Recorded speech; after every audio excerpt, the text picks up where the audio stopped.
Malgré le prix qu'il a payé pour son geste, Robert Latimer, vous allez l'entendre, ne regrette rien. Alors sans plus tarder, voici cet entretien exclusif qu'il m'a accordé à Vancouver il y a quelques jours. Robert Latimer, welcome to this program. Thank you for this interview. I'm grateful you're doing it, Anne. I want to know, and I guess people want to know, after nearly 18 years of legal proceedings, being entangled in those proceedings, a life sentence, 7 years in prison,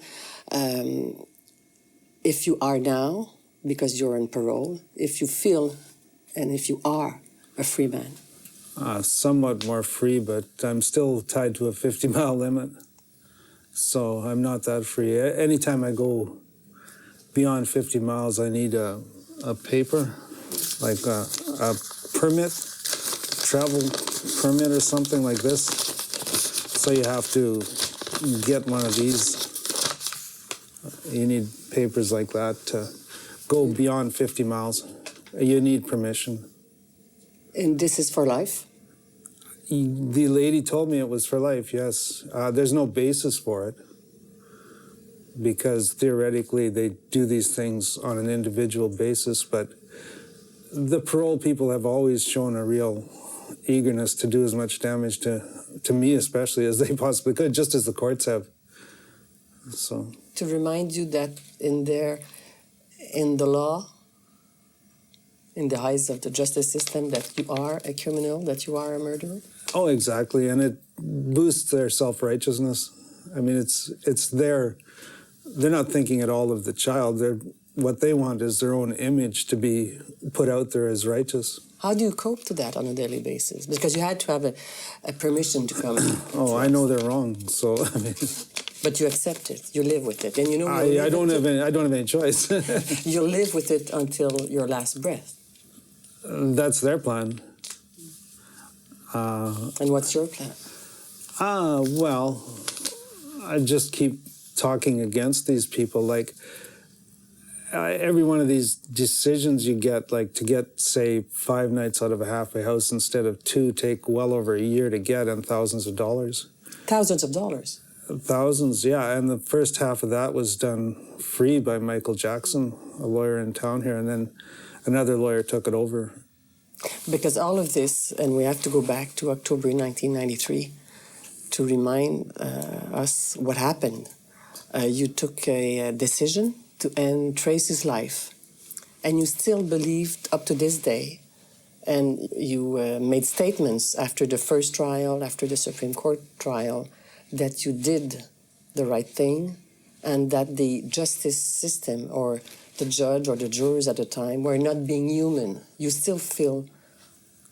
Oh, they're just a bunch of arrogant, self-righteous, religious-backed people. They don't care anything about Tracy. Like, they really want their own image enhanced. They don't care that Tracy was suffering. We were to cut the top quarter of her femur off, the largest bone in the body, and because of her seizure medication, she could only take liquid strength Tylenol. So because the seizure medication would slow down her breathing, and so anything more than regular strength Tylenol would compound with the seizure medication, and she wouldn't be able to clear her lungs in her own natural breathing. So she would suffocate. Had you had some help at the time to make a decision, would things have been different? Medical help or... In what way? Like, I don't know. Yeah, that's the thing. Like, nobody knows. They all say, like, you could have gotten help. From who? For what? In what way? What could they have done? Could somebody have actually had a more effective pain medication? We would certainly look at it. I mean, the courts had it in a legal sense, not in a realistic sense, but in a deceitful legal sense, that it was an implement for them to clip the jury out of it. But we, looking at things realistically, didn't have those options. Like, it's nice to think you could. If you could sit down to talk to somebody, what could they tell you? Just say, you know, just forget it. She doesn't feel that, when it's quite clear. Like, that's one of the arguments that's often made. when she's obviously in pain? I mean, what can they say? Because had there been a more effective pain medication, you would have looked at it. But nobody proposed it to you. You were never offered we were dealing with pain all the time with her. Even your wife, at some point, she did very few statements over the years, but at the beginning she said her birth was sadder than her death. You remember that? Well, I remember her birth. It was sad. Tell us how. Well, she was a normal baby, 8 pounds and everything, but I noticed when she was born, about 20 minutes after, she had twitching in her, I think it was her left hand. And so then I mentioned it to the nurse, and they just said, well, it's hypoglycemic. But about 20 hours after that, in the middle of the night, they called in an ambulance from Saskatchewan because she was born in North Battleford in November of 1980. So they brought out a doctor, like an intern doctor, and a nurse and a isolette, and took her back to Saskatoon, which would be over an hour's drive, probably 2 hours normally. And then we went down there, and they put her on a drug to just induce a coma. So that was pretty sad to see her in a coma. And then they started doing tests, like within a couple of days, they'd done a spinal tap. So that was ramping up of the seriousness of the situation. So she was in a coma for some 10 or days, something like that. At her birth? Yes. It started there? Yeah, they realized that they did CAT scans and they could see that she had pretty serious brain damage. Because of the lack of oxygen? Yes, it was, there were lesions on most parts of her brain. There was almost all parts of her brain were affected by the lack of oxygen. So they did a series of tests. The spinal tap was probably one of the more gruesome ones, but I mean, we didn't have to see that, but she did endure that. And then it carried on. And then I think around the 3 months of age period, she did have a period of the seizures stopped for about a period of 1 month. They were somewhat controlled, and then that was, and then they started again quite seriously, and she never was seizure-free again after that. When your wife Laura said her birth was way sadder than her death, looking at her dying, does that sadden you? Is it haunting you? What is it? It's not sad, no. She did have some happy times. But I'm talking about the moment of her death. No. In your truck. No. It was difficult, but it wasn't sad. No, it was something that had to happen. In my mind, I mean, there's certainly a variance of opinion on that, but it was the right thing to do. She'd had enough. That was it. We were done. No one in their right mind would want to exist in that kind of a condition. I don't think taxpayers are obligated to fund all these people that, you know, make a living out of saying what a happy little girl she was. The taxpayers are just funding a pretty serious game here, you know. They're not. The legal process isn't, in a manner like this, what the majority of people want. That's why you people in Quebec are questioning it, and I think that's really good. She died a peaceful death.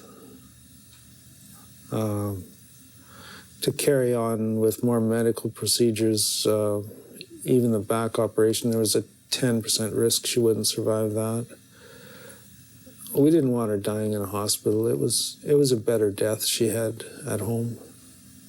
I put her back in bed. They saw that as just more criminal activity, hiding from them. They wanted an immediate confession, and there were other kids involved. You know, it was more important that they say goodbye to Tracy, and we had a funeral. And then the police came, and like 10 days later. It was important to have those few days. They make a big deal out of being deceived in that, but the doctor asked what happened, and I said she just went to sleep. And from that, they gained a whole lot of deceit. But, I mean, she did just go to sleep, and it was a very peaceful death, so.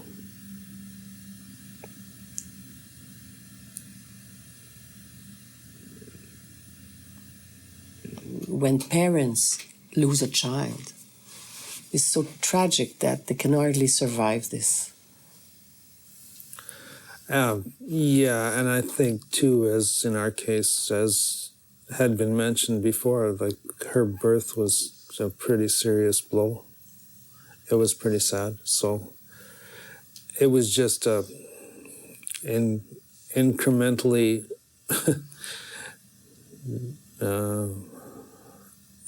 more and more. As she grew, her problems developed more.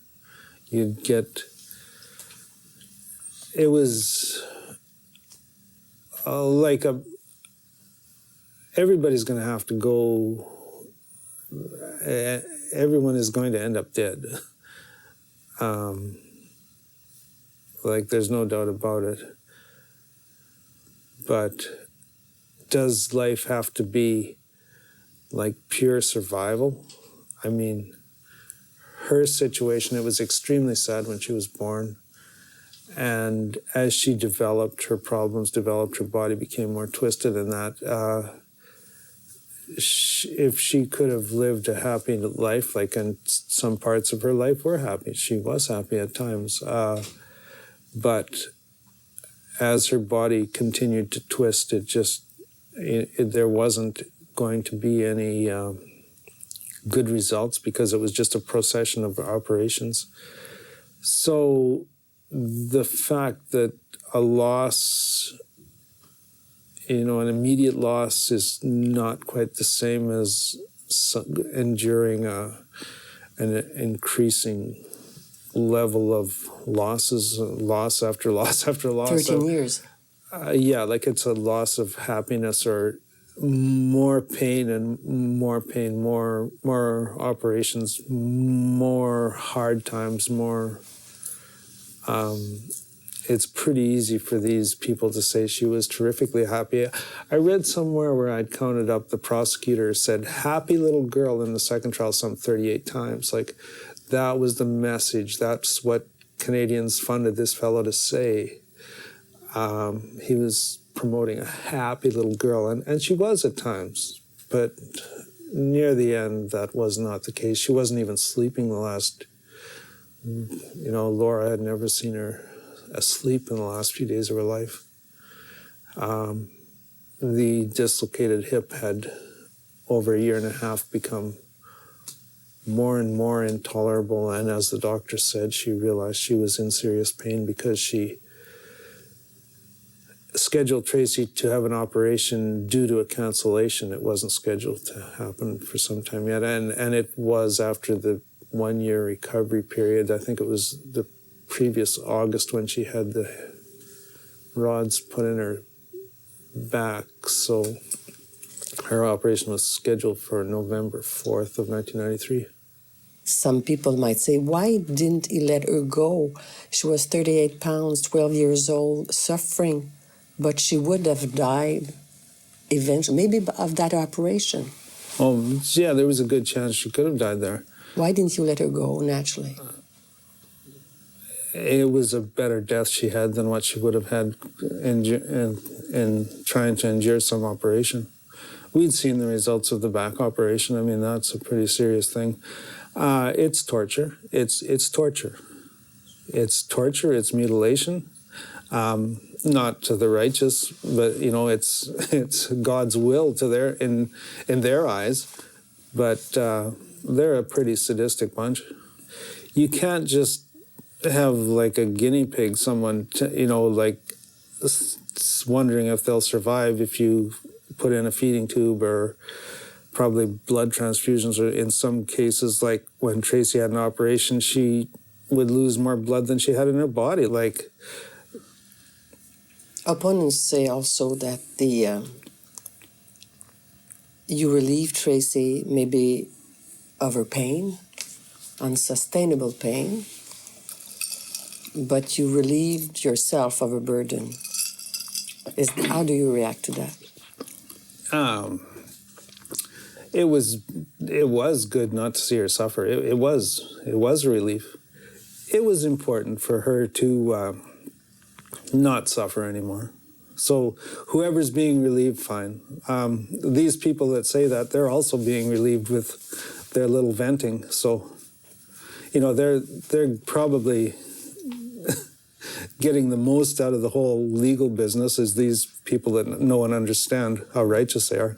How do you know for sure that that's what she would have wanted, since she was suffering from a very severe case of cerebral paralysis? Yeah. How can you be sure that that would have been her choice to end her life? The only thing she could do was cry, or she did laugh in times when she wasn't distressed.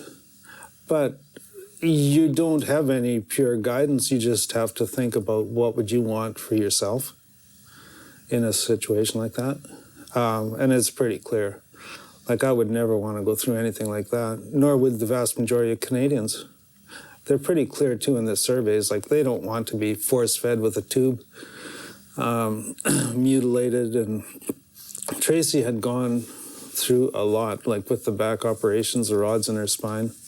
So, I mean, Canadians don't want to butcher a child like Tracy in general, only the righteous. Like, there's a lady that wrote in about how she enjoyed lemon meringue pie through a feeding tube. Like, let's get real. I mean, let's have a little bit of logic here.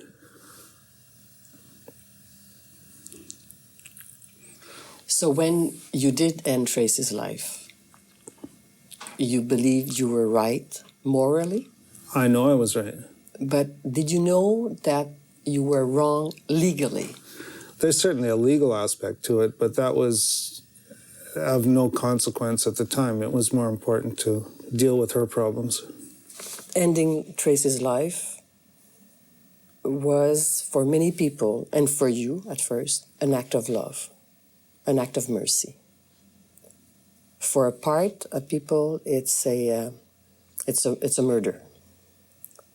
Is there an in-between in your mind? No.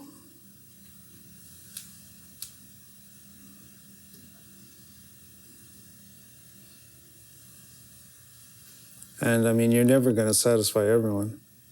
But it's unfortunate that these righteous folk seem to have they certainly have the authority these days. Yeah. When you hear the court say, Tracy enjoyed music, bonfires, being with her family in the circus. Tracy also loved being rocked gently by her parents. Yeah, I mean, that goes back over time. I mean, you can't take a child that's just come out of a back operation and say she's enjoying anything. I mean, in circumstances like that, what these people are talking about, it just doesn't exist. There were stages in her life over time, but even when she was 4 years old and had an operation, she needed a recovery period. After the back operation, they said she would need at least a 1-year recovery period until they could perform the hip surgery. So all you're doing is lining up a chain of operations, and it was pretty clear that the other hip would probably go out of joint as well, and the doctor mentioned that. Yet there was a prosecutor, Carol Schnell, at one of the appeal hearings in Regina, said if she'd have had this one more operation, that would have been the last operation she ever would have needed. And I mean, the prosecution learned very early on that they could fabricate anything they wanted with the medical conditions because the judges and lawyers didn't readily understand it. And once it's said at a hearing, then that's just gospel, and the judges go, well, we certainly relied on the prosecutors to come up with their professional opinions, which were pure deceit. Your wife, Laura, made very few statements, as I mentioned, but one other statement your wife, Laura, said was at the sentencing, life sentence. She said, whatever hell they put him through, that's you, Robert Latimer, will not begin to match the hell that our little girl went through. Oh, that's exactly true. I mean, what they're doing now, they're just shystering around. I mean, they need their levels of deceit to do what they do. Their 50-mile radius and that, they've done their 7 years in prison, and that wasn't enough. They did a hearing, they needed more. And, you know, these people will never be satisfied. There's no legal reason why they have to do these containments, but it's just a fact that they're the righteous authority, and there's such a religious backing for all of the things that have gone on but it's really important to have a Supreme Court of Canada that does not mislead the people, directly lie to them, just as the trial judge lied to the jury. They said there was a legal option. What is it? They can't say what it is. So, you know, they're just a bunch of sadistic butchers, really. They have to come clean on that. What is the legal alternative, or that we were supposed to take by law? In that debate of euthanasia and assisted suicide, people recommend that the law be changed for allowing that in mitigating circumstances, a humane act be accepted. Inspired by your case, people say maybe there should be a third-degree murder and let the courts decide what is a reasonable treatment of the case. I understand what you're saying. You need a basis and it has to be written out, and that's true, but it is written out. Because there's a debate over, and your case has not made things change over the past 20 years. I know, and there is no basis for change. They have to go back to the system and make it work. Let the jury decide. Exactly. They have to give me the jury decision that I'm entitled to. They've never done that. They've always used some hokey deal like this more effective pain medication. I mean, obviously, that's what the Supreme Court has done here when they've said that there was a legal alternative, some unknown fabrication of a medication. I mean, that isn't even their goal. And they're clear about that in other cases, but here it was their implement to remove the jury from the system, and that was quite wrong. I should have been given a jury decision, and I was not. For a lot of people, you had a due process of law. Maybe your case is not made for the justice system, but at some point there must be something that you have to let go at this time. I mean, they're not even gonna divulge what the legal alternative was, and they scold me for not having a realistic appreciation of the alternatives open to me, and I do want to know. That is the implement they use to cut the jury from the process. Because you want to clear your name? You don't Exactly. want to be seen as a murderer? I want a jury to decide, not a bunch of shysters. You want a new jury? Exactly. It should work the way it's supposed to. They've really got to come clean on this medication thing, because that's the most crucial element of their decision to imprison me for life, and it's a fabrication. And there's religious influences, like the Catholic Church was there intervening at the Supreme Court, as was the Ontario government. I mean, they were more concerned about me than they were about Karla Homolka, and these things were going on about the same time. And so they've achieved what their goals were. You mentioned Karla Homolka. She's completely free now. You're not. Well, she's free now. And I've got a life sentence with a 50-mile radius for life. Coming back to the Select Committee in Quebec for Dying in Dignity, and in relation with a survey made by CBC in December, a majority of people would agree with euthanasia for children. What's your reaction? There are some children that are in desperate situations. What are they getting out of life? An opportunity to allow some righteous lunatic to claim, we got to pipe this in and pipe that into the kid to keep him going because life is so precious. Well, normal people don't think that way. Where do we draw the line? I think what you do is a trial is a great place to have a jury decide what's right and what's wrong. But it's after the fact. Well, it would be great to have some system prior to, but and that has been done in other locations. But you would agree then that it cannot be like in your case, a lonely action because you acted lonely. Maybe it's because of their circumstances and the country being away from urban area, away from medical team or whatever. I don't know, but no, I don't agree. You took it on yourself. No, I don't agree. It doesn't matter how it's done. If it's right, it's right, and that's the way it is. You can't call these judgments right. They're not right. No, I'm talking about the future, about euthanasia for children. Well, there will be more judgments. Maybe not quite as aggressive as what they've done here. I think each case has to be evaluated on its own. I mean, I certainly don't want to be coaching other people. You're not in a crusade for euthanasia. Not at all.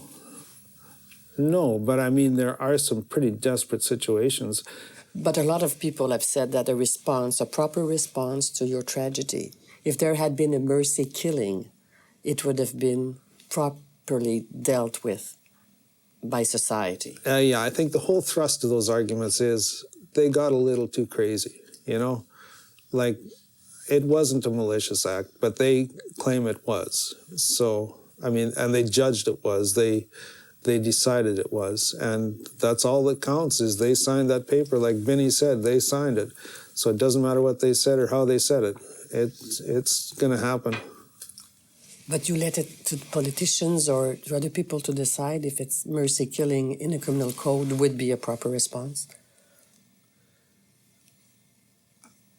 Because there is a debate over that. Yeah, there's a debate and there always will be. I have no idea what a proper procedure would be. I think they have to have a judicial process that can establish right from wrong. It's designed to do that. It did not do that in our situation because what I did was right. That's where my statement lies. What did it require from you? Love, courage? It was just a matter of we weren't going down that track anymore. We weren't going to continue. That was it. We couldn't put her through anymore. That was it. I'm sure, Mr. Latimer, people want to know about your family being supportive or not, being behind you because they missed a father, they missed a husband for all those years in prison. Yeah, they were quite young. It certainly had an effect on them. Because you had a 2-month-old baby when Tracy died? Yeah, he was about 3 months old, yeah. He's done better than any the other two older ones. It was much harder on them. How was it harder on them? Oh, I mean, they sent me to prison for life some 6 or 8 times. Like, there was an appeal, and you'd get out on bail. And then they never had a problem with bail. I think it took 4 or 5 days after I was arrested to get bail. So they never really had a problem with me being free. It's the sentence is pure punishment because there was never an issue with my freedom other than the fact that they had to make a righteous statement. So I was granted bail within a week of my arrest, and then trials where it would go poorly and you'd be thrown in prison and bailed out again within, I think over the 7.5 years or over 7 years, I got something like 45 days in prison. on at least 6 different occasions, maybe 8 or 9, I don't know. It was just, I mean, every time it would be, you're sent to prison for life. So, I mean, you got these kids that are 10 years old watching this stuff, and, you know, the righteousness just marched on. The complete disregard for those kids. What was the impact on them? They're young adults now. Have you talked about that? Is it an open subject in the family? Yeah, we don't really talk about it much. I mean, how could it not affect them? And the baby grew up with that. He's doing pretty good, actually. Is this the sad part of it, that you were away from this kid you didn't see grow up? Well, we don't like to dwell on stuff like that. It's pretty personal. I understand and I respect that. You have always wanted to protect that, but you have to explain to them, or your wife had to explain to them at some point, that what Daddy did in his mind was the right thing to do. It was an act of love. How do you explain that? Typically, I'd be getting hauled off to prison, so it wasn't, you know, the decision would come down, I would go to prison. So, yeah. I guess your wife had to explain that to them, why Daddy's not here, because he did, what, an act of love, an act of mercy? Yeah, I guess I was in prison, yeah. So I'd be on my way to prison. So, yeah. I read somewhere that you were very present, though. You used to call home all the time. You talked to the children. Yeah. Is it the hardest question I have to ask you? I don't know, but if you had to do it again, knowing what happened in those 17 years, would you do it again? Of course. People think it's a hard question, but it's not.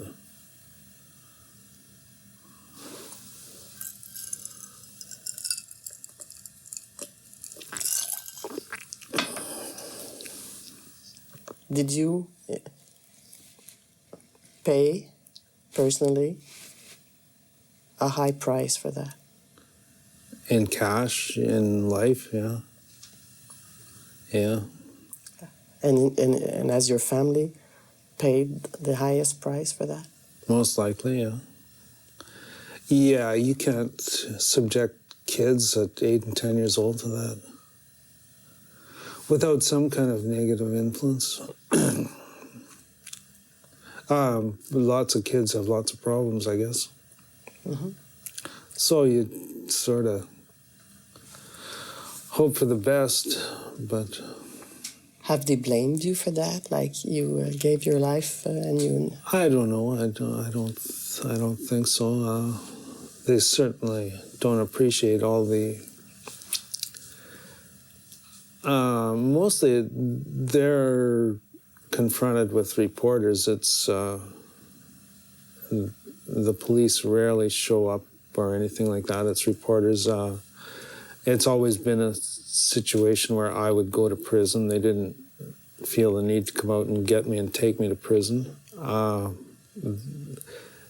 As I said, it's purely punishment. It's like a statement, an affirmation of their righteousness that they put me in prison. Do you dream of a family life again? Well, I mean, it's always there. You don't... Comforting? In what way? Knowing that the family is behind you, although it's sure. 100 of kilometers away from the Yeah, I moment. mean, they're there. It's a separation. There's no doubt about it. But when you're dealing with, even doing these interviews, I wouldn't want to be sitting in Saskatoon. The further away I get, the better. You don't want them in the spotlight at all? No. Do you... What's the future for you? Will you go back to the farm? Will you go back home? Oh, I mean, you got to work at getting a new trial. Canadians, I think, are funding all these lunatics, and they may want better value for their money.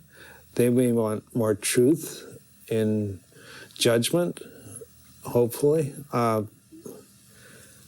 I don't think the majority of them feel they need a whole lot more prison time or anything. Is that old battle for the past 17 years ruined your life?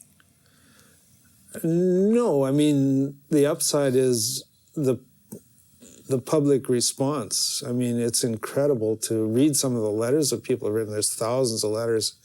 Like, there's some very understanding people there. And, like, insofar as ruining a life, it certainly made a difference to it. But there's other people with other hardships. You know, some of the medical problems people face, and, you know, cancer will just kill people, or there's all kinds of people have all kinds of problems. This is just an unusual taxpayer-funded mess that didn't have to happen. Although you're not a free man, what life on a daily basis looks like? You went back to school, you have to earn a living. What does it look like for you now? Well, it's better than prison. Prison was a little bit ridiculous, but survivable. So life now for you, back to normal as much as possible? I guess so. I could get a job. Like, I just finished the school part for an electrician's course. So yeah, that's kind of interesting work. I couldn't farm with a 50-mile radius. Some people, as soon as they get day parole, they can go right back to a job they had. They'll be living in a city. But I mean, with farming, it's just another slice of damage that these shysters can do. So it's not your choice not to go back to the farm? I couldn't do it with 50-mile radius. I mean, it's... But you still own the farm, and Laura is still on the farm? Yeah. And you need permission to go there? Oh, yeah. I need one of these passes. They have to phone her and see how it went the last time or something or other. They have to investigate each time you want to go home? Yes, they do.